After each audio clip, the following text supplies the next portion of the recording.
ॐ सदाशिवसमारम्भां शङ्कराचार्यमध्यमाम् अस्मदाचार्यपर्यन्तां वन्दे गुरुपरम्पराम् ॐ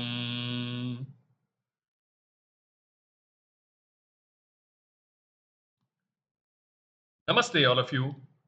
Welcome back to our continuing study of the topics under Introduction to Vedanta as taught by our own dear Swami Paramarthananda. As we have been experiencing, Swamiji is gradually building up the sessions stage by stage based on a primer text called Tattvabodha, authored by Bhagavatpada Sri Adi Shankaracharya. Tattvabodha is a primer text that defines all the technical jargons that are required to study our vast scriptural literature, especially the literature in Sanskrit.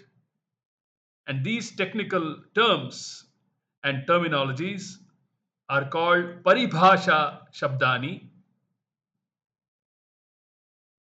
Swamiji has been introducing these Paribhasha Shabdas in a very systematic and gradual manner so that he can build up a dictionary of terms that will serve as a ready reckoner for the spiritual aspirant and aid him to study deeper and more advanced texts like Srimad Bhagavad Gita, the Upanishads, and if the student aspires to the Brahma Sutras, not to mention the vast Prakarana Grantha literature.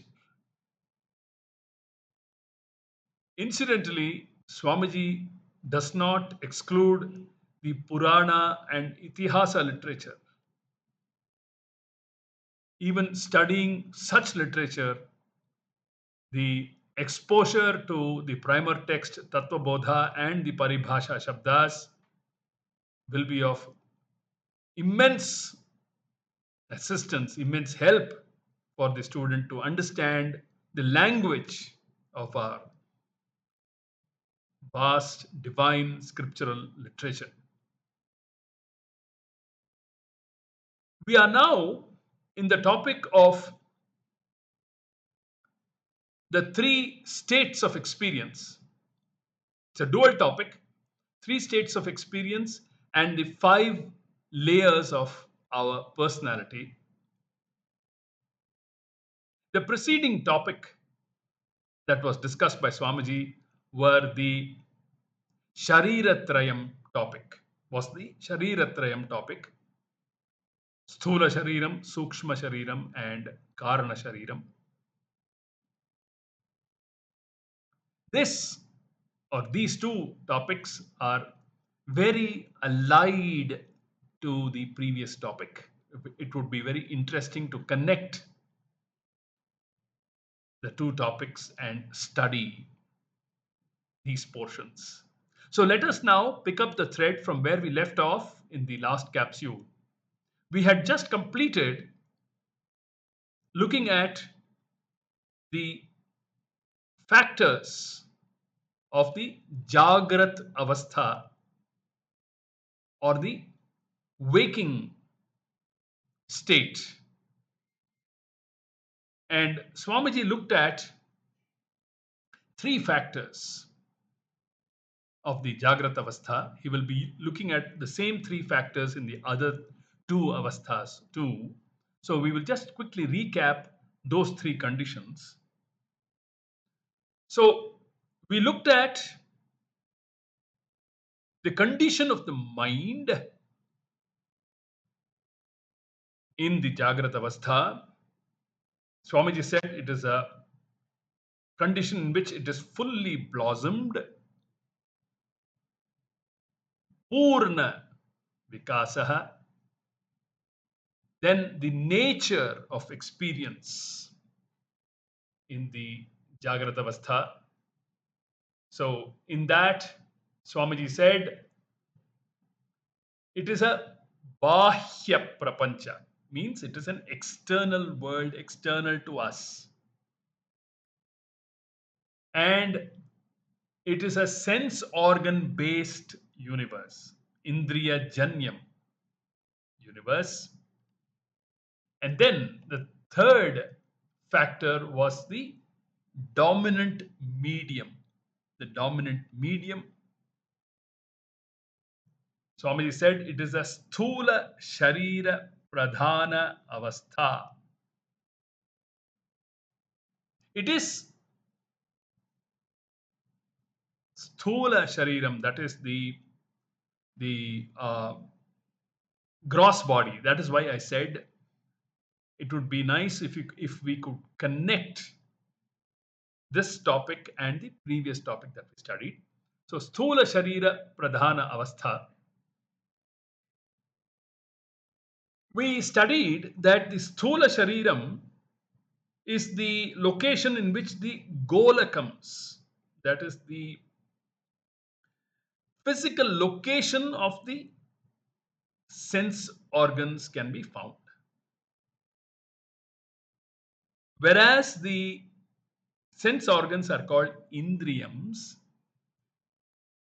the physical location of these sense organs is called Golakam or are Golakams. So that is the third factor. The third factor being the dominant medium concerning the Jagrata Avastha. So three factors studied. We will now proceed along the same lines to study the dream state or the Swapna Avastha. The dream state in Sanskrit is called Swapna Avastha. Swapna for dream, Avastha, a state of experience.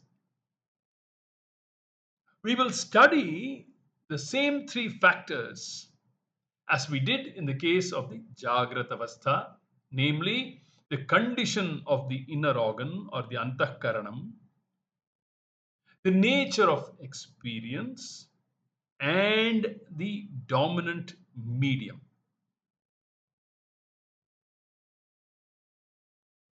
During Swapna or dream, you're looking at the condition of the mind in the Swapna Avastha. So during Swapna or dream, our memory faculty alone is functional. Whatever experience we have gathered in the Jagrata Avastha or in the waking state gets registered in the memory slab of the mind. Swamiji often compares the Jagrata Avastha experience to a video cassette recorder. A very nice example, a VCR.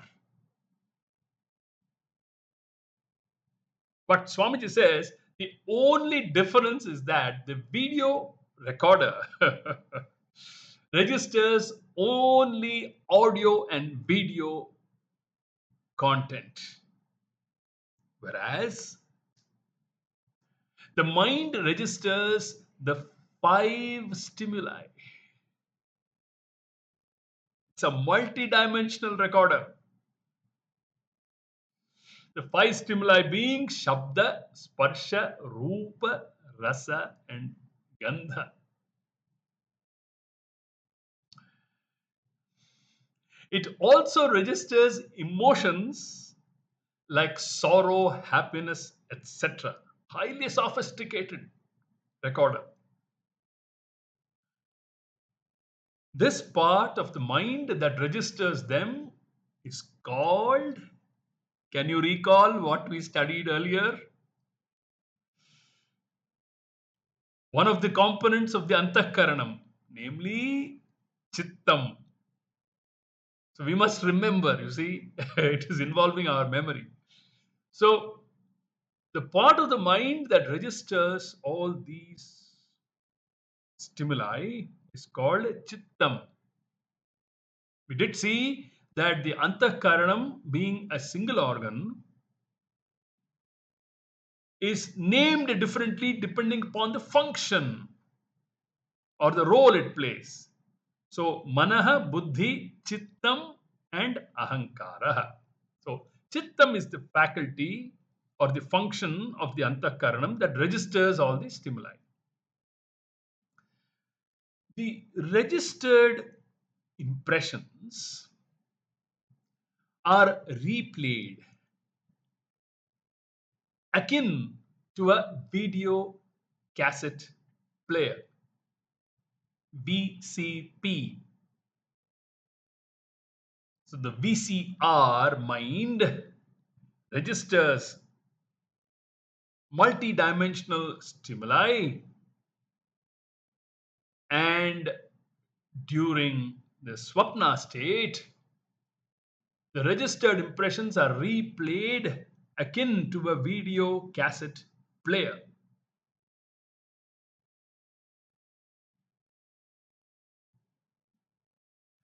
The recorder is now converted to a player. Therefore, whatever emotions we experience in our dreams are not freshly received emotions, but impressions received during our transactions in the Jagrat Avastha. It is these impressions are played back. Very important to understand. Let me repeat that idea again. Whatever emotions we experience, not only emotions, but all the other stimuli we experience in our dreams are not freshly received emotions, not freshly generated emotions, but impressions received in the Jagrat Avastha that are played back.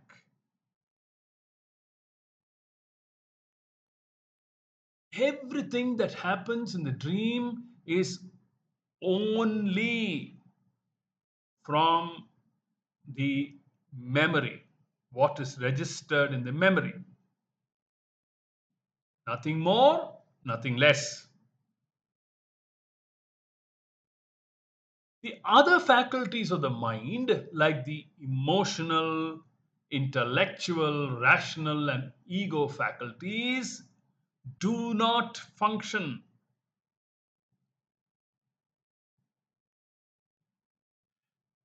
Neither fresh emotions, nor intellectual functions, nor ego functions. None of these three faculties of the antakaranam are active during the dream state.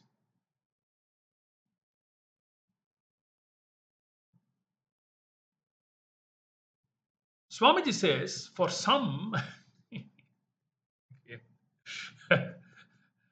Swamiji says, for some, the intellect doesn't function in the Jagrat Avastha too, to be taken in a lighter way. Okay. Generally, the rational faculty is supposed to function in the waking state. The ego faculty experienced in the dream is the memory ego. Very interesting usage. The ego faculty experienced in the dream is the memory ego. Thus, we find that only one of the four faculties of the antahkaranam works in the dream state. The chittam, or the memory faculty. All the other three do not function or are in a dormant condition.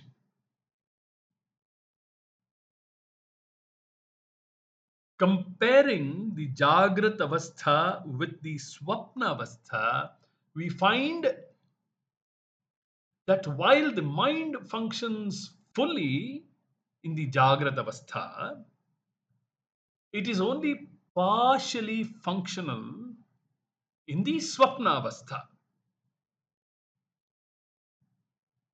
One Acharya beautifully presents this condition of the mind as Ardhavikasaha.